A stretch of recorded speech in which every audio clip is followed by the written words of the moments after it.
involve more Army Chief of Staff Randy George, thank you. Thank you both, Dan. As well as Senators Tom Cotton, Bill Hagerty. You guys were great on television this weekend. I'll tell you what, can't have a better representative than both of you. Thank you very much. And Representatives Tim Burchett, Jack Bergman, and Nicole Maliotakis. And we have a few others sitting here, but I'm not going to go through it because we have far more important people to honor today. Oh, we have Tom Homan. I got to at least mention Tom Homan. I would be a stand-up, Tom. What a job. Zero people coming in. That's President Donald Trump there speaking at a medal ceremony there. But before that, we heard him giving kind of a breakdown of what is the latest information regarding the U.S.-Israel attacks on Iran. Yeah, he started speaking about 10 minutes ago. This, aside from the post on Truth Social, it was the first time that we heard from the president about operations in Iran. Now, breaking news from WRAL. Coverage you can count on. President Trump is not ruling out the possibility of putting U.S. boots on the ground in Iran. Good afternoon, everyone. Thanks for joining us on this noon hour. I'm Renee Chu. And I'm Chris Lovingood. Yes, the president addressed the nation just a short time ago in that room of folks who was there. So let's take a look at some of the top headlines this noon. The wife of Iran's slain supreme leader, Ayatollah Ali Khamenei, has died from wounds that killed her husband. And Qatar has shot down 2 Iranian bombers, marking an escalation of Qatar's involvement. And Russian President Vladimir Putin warns the dangers the attacks in Iran could escalate into a regional conflict. New at noon, Governor Josh Stein addressed the conflict in the Middle East at an event in Raleigh this morning. This comes as military bases across our area have increased security. Yeah, let's bring in WRAL's Heidi Kirk right now, talking a little bit more about that at Green Magnet Elementary School. So Heidi, talk to us a little bit about what the governor had to say. Absolutely. Well, Chris, Renee, we had a chance to ask the governor if he knows of any North Carolina troops assisting in that operation overseas. He says at this point he has not been briefed on that, but that's something we're still working to learn the answer to. Now, if you take a look at your screens, you'll see some footage from that stop that he made here at this elementary school. Now, he shared that his heart goes out to the families of the service members who've been killed in the conflict. And he said, like many, he has questions about the Trump administration's rationale for the U.S. involvement and how it could impact people here in our country. Now, one of his main concerns, how it could increase the cost of oil and gas. Go ahead and take a listen to what he had to say. When you start a war, you can't control its end. And so we hope that this is mercifully short. We hope that there's regime change. We hope that there's a democracy that flourishes tomorrow. I don't know that those things will happen, so we all need to be prepared to experience this for a while longer. And of course, when it comes to that preparedness, it really starts at the bases here in our state. We've heard so far from Camp Lejeune that says they've increased security at their gates involving, more checks and things like that. Now, we've also reached out to all the bases in our area asking if they have troops overseas assisting here. So far, we've yet to hear back, but that's a question we'll continue to ask. Heidi Kirk, WRAL News, live in Raleigh. Now, the FBI is investigating a shooting at a bar in Austin, Texas, as a possible act of terrorism. 2 people were killed and 14 others were injured in a shooting outside a beer garden there. Witnesses say the 53-year-old shooter rolled down the window of his SUV and shot into a crowd. He then parked, got out with a rifle, and started walking toward the bar there. That's when 3 police officers shot and killed him. The gunman was wearing a sweatshirt reportedly with the words "Property of Allah" on the front and a shirt beneath that had an Iranian flag design. You can stay informed about this developing story online, on air, and on the WRAL YouTube channel. You can learn what led up to this war, how this could affect the price of oil, and you can listen to news conferences from the president and members of the cabinet. A shock to the system. Today's highs could reach the mid-40s after a sunny Sunday in the 70s. Meteorologist Elizabeth Gardner joins us now with when our spring-like temperatures will return. Hey, by Wednesday, so we don't have to wait too long, but boy, does it feel like winter out there right now. Our wind shifted to northeasterly, and that northeasterly flow has really started to cool things off, and it's going to be chilly today. Then tomorrow, the temperature creeps up, and then it's really comfortable by Wednesday. And for the rest of the week, we'll eventually eventually see all this warm air coming back as we see our flow changing. But today, it stays chilly. We take a look at dual Doppler 5000 radar. There are a couple of little tiny showers that are showing up near the Virginia line, and it looks like that's really where the bulk of the rain will end up today. This is 2 p.m., a little rain from South Hill to Roxborough down toward Durham, but then most of it just continues to lift to the north. I wouldn't rule out a stray shower from, say, Raleigh northward on up toward Virginia, but it just doesn't look like we're going to see a whole lot of rain out of this, except maybe Mecklenburg County, Virginia. You may end up with a quarter of an inch of rain. We get into the morning tomorrow, and we might have a little lingering drizzle in the afternoon. It looks like a few breaks in the clouds. This is a look at the remainder of the day. Today, just a little light patchy rain starting mid to late afternoon. Right now, it's dry out, but lots of cloud cover. This is a look at our Dix Park camera, looking at Gibson Play Plaza. Not very many people out there right now with these chilly temperatures. It is 47 with a northeast wind at 9 miles per hour, 43 in Roxborough, 46 in Goldsboro, 48 in Southern Pines. And these temperatures are about 20 to 25 degrees colder than this time yesterday. We'll drop on into the 30s overnight tonight, but we're not looking at anything frozen. I'll show you the big warm up coming in just a bit. And I'm Laura Levine here in the WRAL Live Center this noon, staying on top of the top story, which is President Trump addressing the nation on the latest in Iran, what he's calling Operation Fury. Take a listen. They ignored those warnings and refused to cease their pursuit of nuclear weapons. In addition, the regime's conventional ballistic missile program was growing rapidly and dramatically, and this posed a very clear, colossal threat to America and our forces stationed overseas. The regime already had missiles capable of hitting Europe and our bases, both local and overseas, and would soon have had missiles capable of reaching our beautiful America. The purpose of this fast-growing missile program was to shield their nuclear weapon development and make it extraordinarily difficult for anyone to stop them from making these highly forbidden by us nuclear weapons. And that is the president talking about Operation Epic Fury. He also thanked all of the service members who are responding right now. He also wanted to send thoughts and prayers to the 4 U.S. service members who were killed in the attacks. Also worth noting, the president stuck to his original timeline of having operations in Iran last 4 to 5 weeks. He also said that the U.S. have the capabilities to extend beyond that if needed. Heartfelt reflections of a trooper killed in the line of duty. A wrong-way driver slammed into Master Trooper Stephen Perry's vehicle on the Durham Freeway. Both drivers died, and today we are hearing more from Trooper Perry's brother. WRAL's Sean Gallagher joins us now with new emotional memories. Sean. Yeah, Renee, Trooper Perry is being remembered for his leadership. Yes, both in law enforcement and also when he was on the football team here at North Carolina Central University. But now it's the memories that his family all has left with. But this is the latest we know about the situation. Perry was killed just before 3 a.m. Sunday. Investigators say 39-year-old Melshawn Moore of Kinston was driving the wrong way on the Durham Freeway when he collided with Trooper Perry, and both men dying as a result of the crash. Investigators believe Moore was intoxicated, and if so, it wouldn't be the first time. He has 3 prior DWI convictions here in North Carolina, the latest from 2017. Now, Perry had been with the Highway Patrol for 7 years and is being remembered for his love for his family and leadership, both in law enforcement and his time here on the Central football team. His younger brother Eli shared a little bit more about what this all means for the family. But for him, it was never about publicity. He was a guy that was always a person to get stuff done behind the scenes and seek no gratitude or glory for it.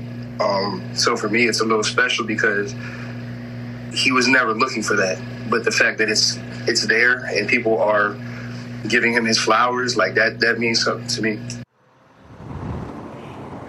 And Perry recently had a daughter, according to his brother, where he plans to tell her every day how much her father adored her. Now, GoFundMe, created in Perry's honor, says that he had an infectious sense of humor and could brighten any room he walked into. Later today, a procession is expected to start in his honor, and it will pass by here at North Carolina Central. That's expected to start around 3 o'clock. In Durham, Sean Gallagher, WRAL News. A woman charged with a murder in southeast Raleigh is due in court this afternoon. Sandra Hunter is charged with killing 72-year-old Arthur Upchurch. Police found his body inside an SUV on Bassett Trail off New Bern Avenue yesterday morning. Officers have not said, though, how Upchurch died. Hunter is now in jail with no bond and will be in court this afternoon and have live reports beginning on WRAL News at 4. A man is seriously hurt after a shooting this morning in Durham. This happened at the La Paranda Club on Guest Road just before 2 this morning. Police say they found a man who had been shot. He was taken to the hospital with life-threatening injuries. We are asking whether there is a suspect in custody.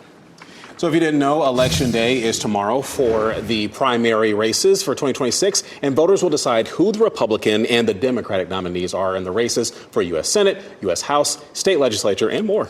There will be a primary election for the U.S. Senate seat that Senator Thom Tillis currently holds. Former Governor Roy Cooper is seen as a frontrunner for the Democratic nomination. Though Republican Michael Whatley has the support of President Trump, he's in a crowded field for the GOP nomination. And U.S. Representative Valerie Foushee and Durham County Commissioner Nida Alam are vying to take the Democratic primary for the 4th Congressional District. That district is the bluest congressional district in the state, and the winner of this primary is in a strong position to win the general election. The Republican primary for the Northeastern 1st Congressional District will determine who gets the chance to unseat Democratic Representative Don Davis. The district was redrawn by Republicans last year to give their party a better chance of winning. And our NC Capitol team has a guide on our website that breaks down all of your voting needs, including where to vote and how to find sample ballots. Find it online at WRAL.com, and make sure you tune in tomorrow night. That way you can watch the results with WRAL News. March is Problem Gambling Awareness Month. The North Carolina Education Lottery is joining state and national efforts to raise awareness. The lottery provides $1 million a year to support problem gambling services in North Carolina. The program will provide free treatment and recovery services to anyone impacted by problem gambling. Next at noon on WRAL News, we are talking about a banner of hope. A closer look at the way an NBC station in Arizona is showing support for the Guthrie family, as there's still no sign of Nancy after she disappeared. A total lunar eclipse, the rare lunar event set for tomorrow morning, and why we likely will not get to see it here. Plus, war's effect on gas prices. A closer look at how the conflict in Iran could affect what you pay at gas stations at home. Coming up next, see storms moving in with WRAL's exclusive Dual Doppler 5000, sponsored by the WRAL Weather app. Download now for live radar.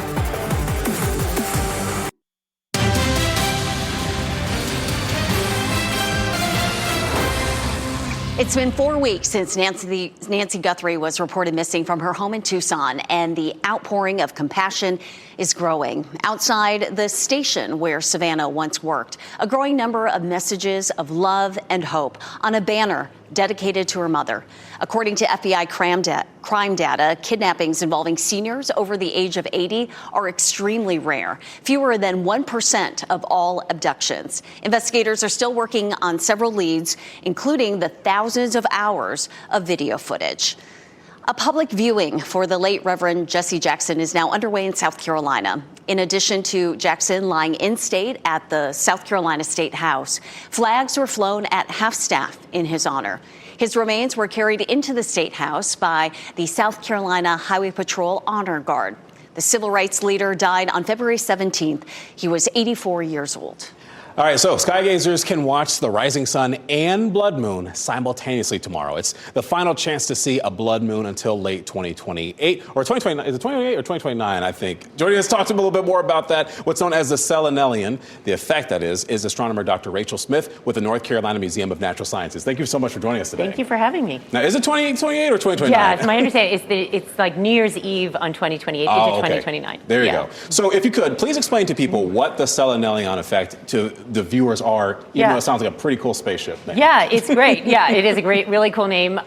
So the selenelian is when you have a lunar eclipse simultaneously with the sunrise. Mm-hmm. And so it's a few minutes of the total lunar eclipse where if we're lucky with the weather and you're at high enough elevation or have a clear horizon, you can see the sunrise and the lunar eclipse at the same time. Now, I believe we're supposed to have some cloud coverage here, so the likelihood of seeing it here locally, not so great tomorrow, though there is a possibility you could see that pocket. That'd be nice. Yeah. So in terms of like scientifically what causes it, is it just like time that allows you to be able to see both of these at the right time? Yeah, it's location and timing and where we are kind of relative to the moon. So total lunar eclipse, just to remind everyone, is when the Earth the Earth is between the sun and the moon, and the moon crosses into our shadow and is covered completely by Earth's shadow. So it turns this beautiful crimson red color as all the sunrises and sunsets on Earth are kind of projected or are shown on the moon's surface. So it's a really cool effect. So let's say by chance, some people are blessed enough to be able to see this rare lunar event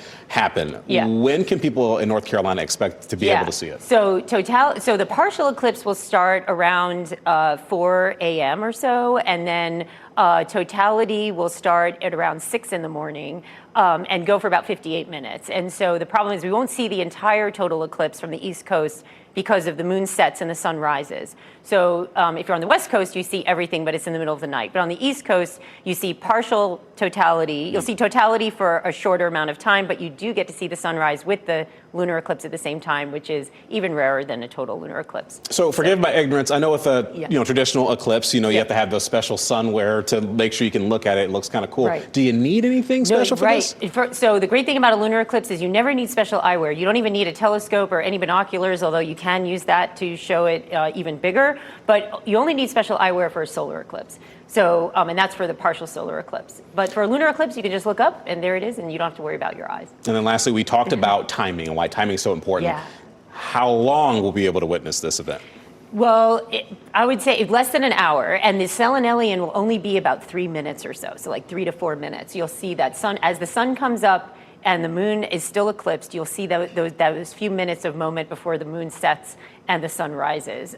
So while the total eclipse will last longer, and you'll have probably about a half hour or so for that entire, just to see the lunar eclipse, the selenelian is only a few minutes. My hope is that somebody out there is tech savvy enough to do like a 360 panel, and that way people who can't see it can look it on their phone. You really need a wide plane or a top of a building or a mountaintop where you can see both horizons. Maybe we'll get some good footage, maybe from the air. Who knows? Fingers crossed. Yeah. Dr. Rachel Smith with the North Carolina Museum of Natural Sciences. Thank you so much for joining us today. Thank you for having me. Fingers crossed for the weather. Yeah. It's a good science lesson for us all to know what's going to be happening later tonight and early tomorrow morning behind the clouds, because Elizabeth, you're saying we're going to be stuck with the clouds, aren't we? We're not going to be able to see it here. If you really want to see the eclipse, your best bet is to pull up. NASA will most likely have a streaming feed of it. Great idea. So you can look at it on your computer, but you're not going to be able to walk outside and see it because it's cloudy. The way it looks outside right now is the way it's going to look all night tonight and into the start of the day tomorrow. A few sprinkles up to the north right now. Those will likely intensify as we get through the next couple of hours. Notice once we get closer to 2 o'clock, we begin to see a bit more rain moving through, but the bulk of it ends up really just up near the Virginia line. A few light showers from Raleigh northward are possible, but I wouldn't expect to see much more than that. And the amounts that we'll see will be very light. We'll take a closer look at that coming up in just a bit. Tuesday morning, there may be some drizzle. We'll have lingering cloud cover. Again, that's going to keep us from being able to see the eclipse. And I'm just as sad as anybody else about it. We are likely to have clearing skies gradually late on Tuesday and Tuesday night. And then it's just going to be nice. Wednesday, Thursday, Friday, Saturday, we're likely in for our first 80-degree days of 2026. This is a look, of course, at downtown Raleigh. It just feels like winter out there right now. It's cold. Our temperatures are in the 40s. There's a little bit of a wind, and you can see the gray skies as we take a look from the Jimmy V camera down Fayetteville Street. It's 47 degrees right now. Our wind is northeast at 9 miles per hour. And we do have some gusts at 21 miles per hour right now. And Rocky Mount will likely have winds gusting anywhere from 15 to 25 on and off through the afternoon. So 45 is as warm as it gets today in Raleigh, 43 in Durham, and 50 degrees in Fayetteville. And it's all because of the wind. This is a look at a computer model's look of the wind direction over the next 24 to 48 hours or so. So you can see the wind coming out of the northeast shaded in blue because that is the cold air coming through. Over the next couple of days, the winds will shift and turn, and then gradually by Wednesday, it's all coming out of the south-southwest and turns red.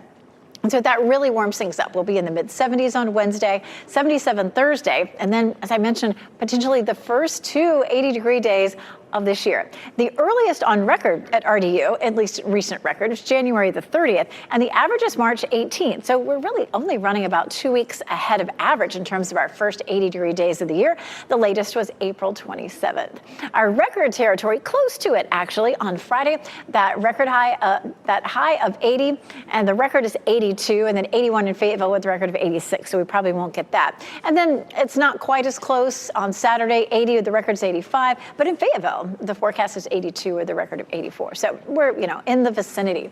It is likely to stay warm. Once we get past tomorrow, it looks like our temperatures will trend warmer than normal for quite some time. As a matter of fact, even Sunday with a chance of a few showers, we're looking at highs still in the upper 70s, which is way above normal. Of course, don't forget, we do go back to daylight time this weekend as well.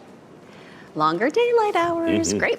Elizabeth, thank you. Coming up later today on WRAL, nuclear capabilities. This afternoon at 4, our PolitiFact team is looking into statements made by President Donald Trump about Iran's nuclear weapons, how recent claims contradict a 2025 government assessment. Plus, lawsuit settled. Coming up at 6 o'clock, we're going to share how much UNC Rex will pay to settle a lawsuit claiming the hospital unlawfully denied an employee's religious exemption to the COVID vaccine.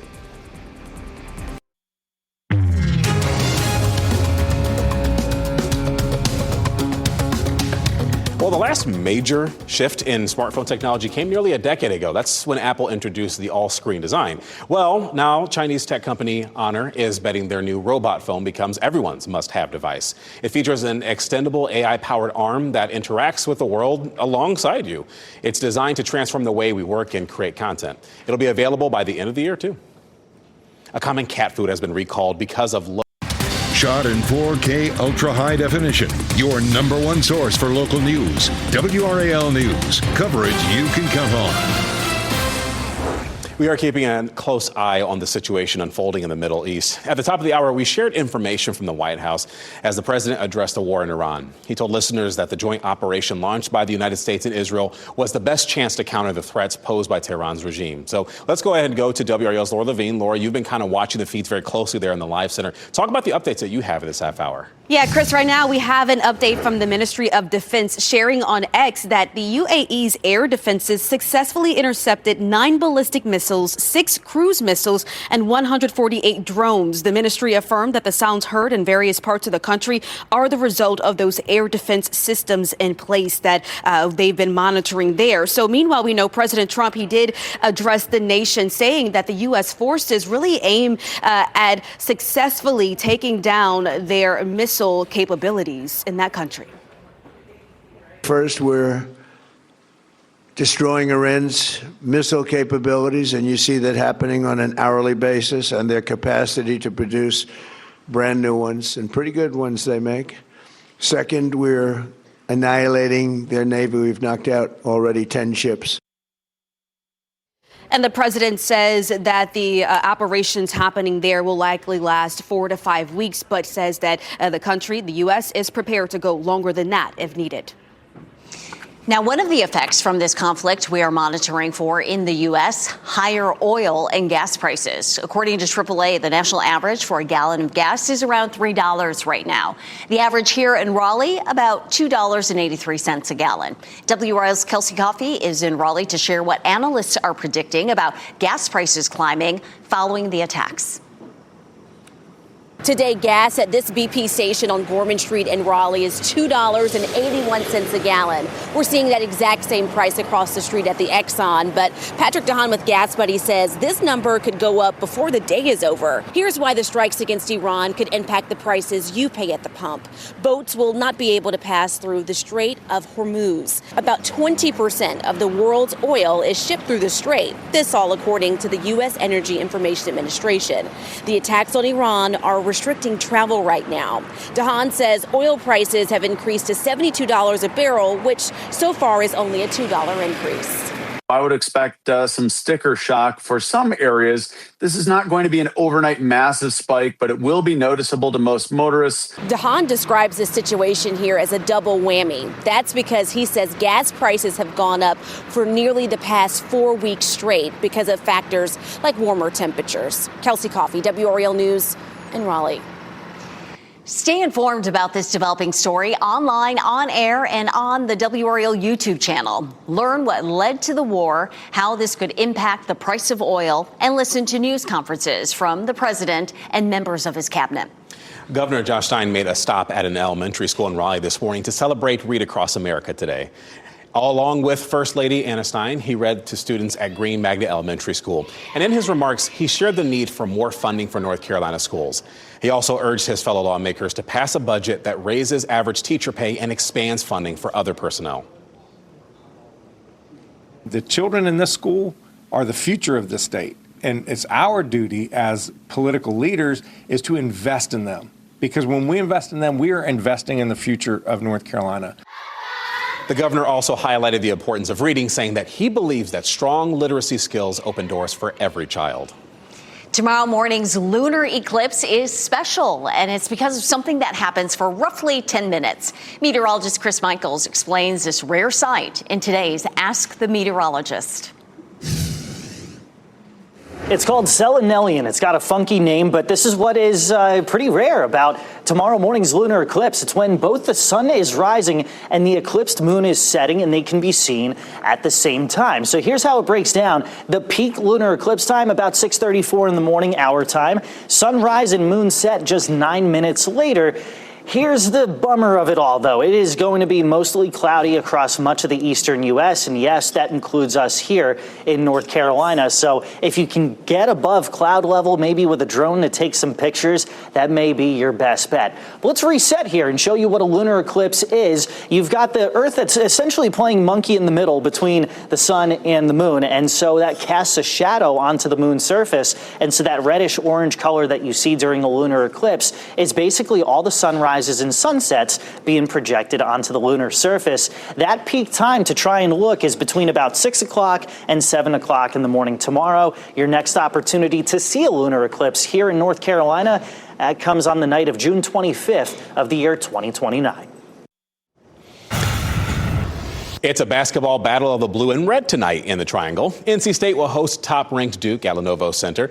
Duke has already secured the #1 seed in the ACC tournament, while NC State is trying to break a 2-game losing streak. Tonight's opening tip-off is at 7 p.m. Heart health goals. Even if heart disease runs in your family, ways you can lower your cholesterol. And huge honors for Michael B. Jordan. How his movie Sinners is the gift that keeps on earning awards.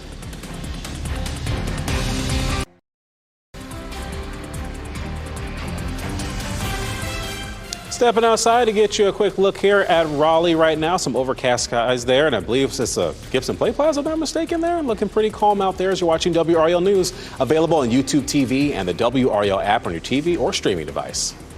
We've all heard warnings about cholesterol, but many of us don't know our personal heart disease risk. Well, there's this new survey that has findings that 61% of Americans don't know there are other medicines besides statins to help lower cholesterol. Jesse Turner now explains how to protect your heart health early. Tony Gundling works hard to maintain a heart-healthy lifestyle, but regular exercise and a balanced diet can only lower her cholesterol so far. We can't run away from our genetics. Heart disease runs in Tony's family. Following 2 quadruple bypasses, her dad died at 70 years old. That was probably the worst time of my life. On the brink of her 70th birthday, Tony does not want history to repeat itself. I needed to know in my mind that I was doing everything that I could without having to take medication. In a new survey from the Ohio State University Wexner Medical Center, most people are not aware of medications besides statins to help lower their cholesterol. The first line of therapy has been statins and continues to be statins. Tony's doctor, Lakshmi Mehta, says statins help reduce cholesterol and plaque. Non-statin medications work as a second line of defense for patients. Or if they have intolerance to statins, then getting them on these non-statin therapies to help lower their cholesterol is important as well. Dr. Mehta convinced Tony of the combination of lifestyle changes and medications to balance cholesterol. We have patients that are doing everything possible, eating the heart-healthy diet, exercising just like Tony has been doing. It's not really doing enough. The medication is helping reduce what I physically can't do. Giving Tony options that were not available to patients like her dad. I want to live past 70. I want to live longer. Now, Dr. Mehta says that a heart-healthy lifestyle helps keep cholesterol in check to prevent a long list of potential issues that you could have, from heart attacks and strokes to diabetes and even cancer. Bright opportunities in science ahead. Students are gearing up for science powered by the sun. This STEAM program encourages youth to shine bright and think big. Then Centers takes center stage. How a small juke joint opened the door for a very big win.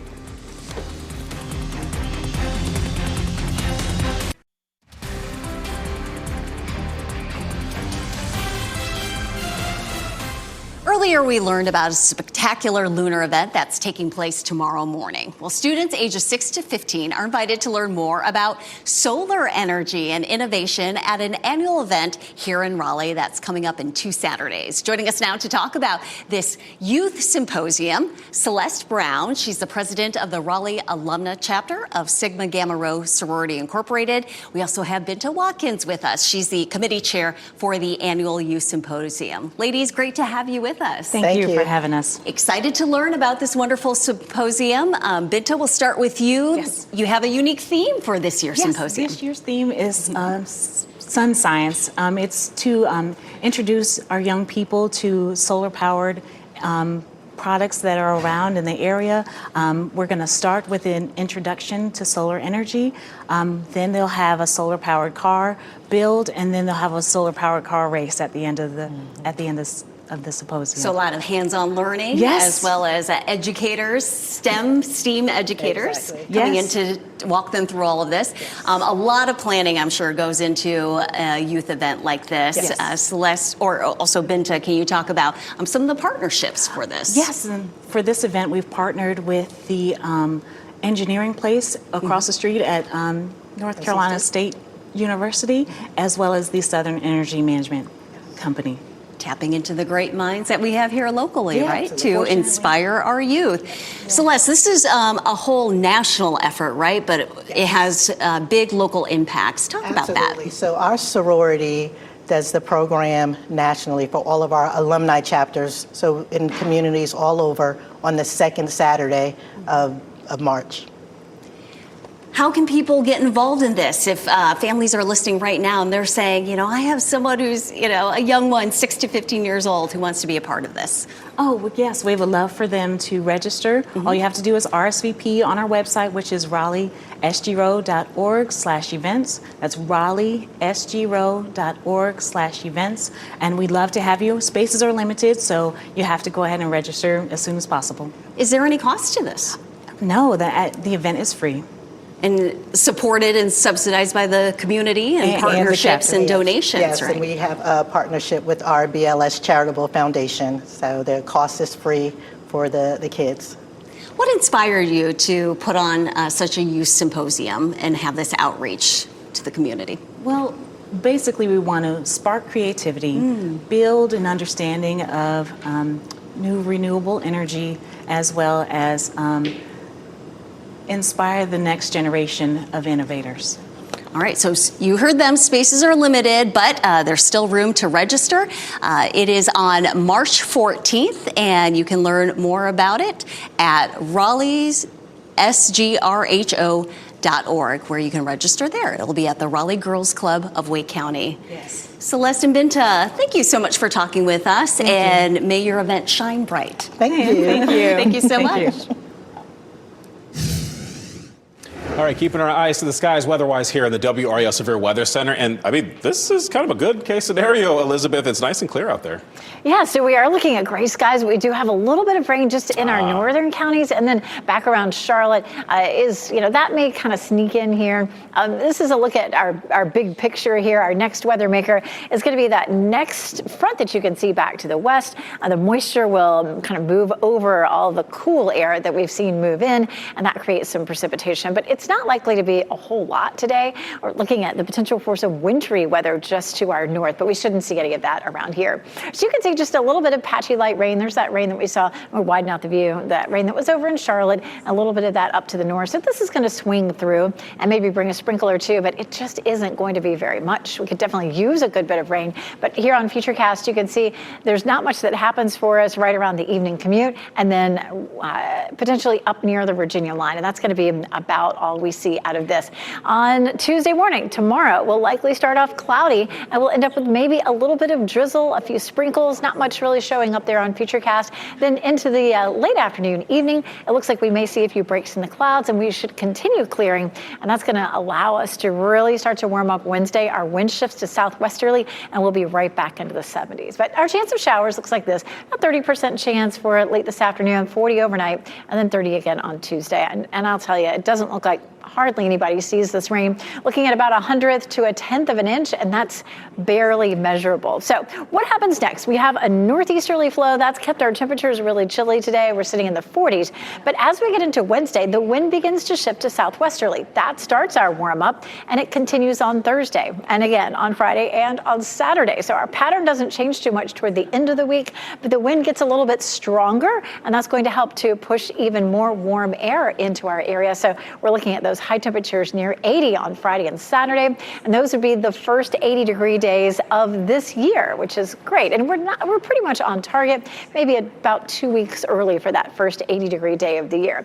Only 45 for today. It's kind of hard to take, isn't it? I mean, we had 78 yesterday and 45 today. The reason for that is we still have very cold air up to the north, but there's a lot of warmth that's starting to develop to our south, and so it just depends on the wind direction. This time of year, we get some really big swings in the temperature. If you think about it, we just don't see that in the summer because it's warm to our north and warm to our south. We warm up to 56 for tomorrow afternoon. It'll be a chilly start at 37 tomorrow morning. We're looking at lots of sunshine Wednesday through Saturday, and these nice warm temperatures. Overnight lows are in the 50s and 60s.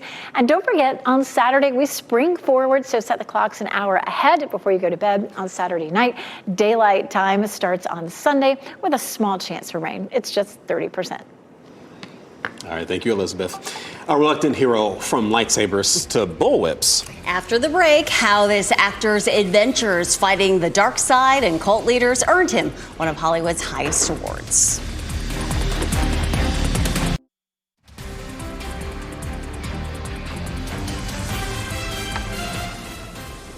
As we wrap things up, here's a look at a few of the headlines we're following today. This afternoon, Master Trooper Stephen Perry will be formally escorted to a funeral home in Durham. Perry was killed in a head-on crash on the Durham Freeway yesterday morning. Highway Patrol says the wrong-way driver, Melshawn Moore, was also killed in the crash. Investigators believe Moore may have been impaired. And a man is seriously hurt after a shooting at a nightclub in Durham. Video from the WRAL Breaking News Tracker shows that scene at the La Parranda Club on Guest Road. This is around 2 this morning. Police say the man was taken to the hospital with life-threatening injuries, and we are working to learn if police have a suspect in custody. The woman accused of killing a man at an apartment complex in Raleigh will be in court today. 66-year-old Sandra Hunter is charged with murdering 72-year-old Arthur Upchurch. Police found Upchurch dead in a car at an apartment complex on Bassett Trail, which is